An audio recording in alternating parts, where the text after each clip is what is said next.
ಅಂತಾರ ಪ್ರಜಾಸತ್ತಾತ್ಮಕ ಮಾತೆತ್ತಿದ್ರೆ ಈ ಕಾಂಗ್ರೆಸ್ನವರು ಸಂವಿಧಾನದ ಬಗ್ಗೆ ಹೇಳ್ತಾರೆ.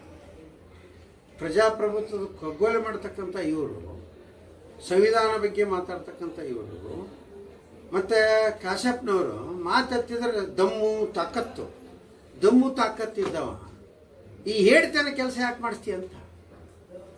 ಇದು ಹೇಳಿತನ ಕೆಲಸ ತಾನೆ. ಮೊನ್ನೆ ನನಗೆ ಅವಾಚ್ಯ ಶಬ್ದಗಳಿಂದ ಮಾತಾಡಿದ್ದಲ್ಲೇ ತಾಲೂಕು KDP ಮೀಟಿಂಗ್ನಲ್ಲಿ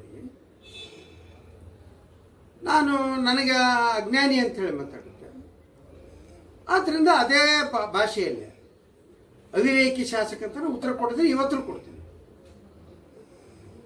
ಅವಿವೇಕಿ ಒಂದೇ ಅಲ್ಲ, ಅಧಿಕಾರಗಳನ್ನ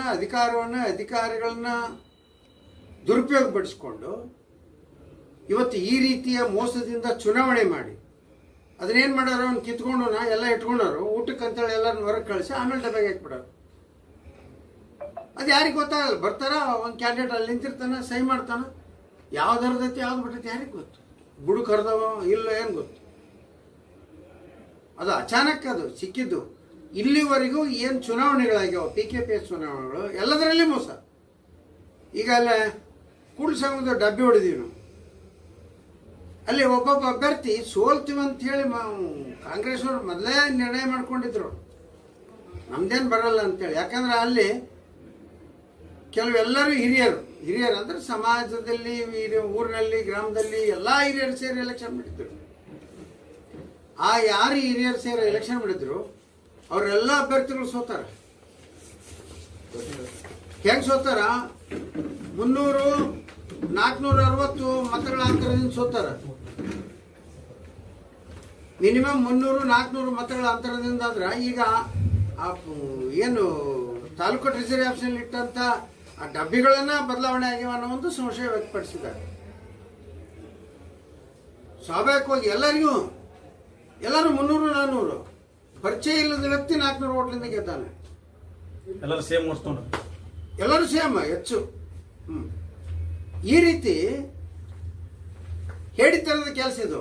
ಹಿಂಬಾಗಿಲಿಂದ ಅಧಿಕಾರಿಗಳನ್ನು ದುರುಪಯೋಗ ಮಾಡಿಕೊಂಡು ಆ ಮತಪತ್ರಗಳನ್ನು ಕದ್ದು ಆಮೇಲೆ ಡಬ್ಬೆಗೆ ಹಾಕಿ ಮಾಡೋದು, ಎಲೆಕ್ಷನ್ ಮಾಡೋದು, ದಮ್ಮು ತಾಕತ್ತಿದ್ದವರು ಹೇಡಿಗಳು ಮಾಡೋದು ಕೆಲಸ.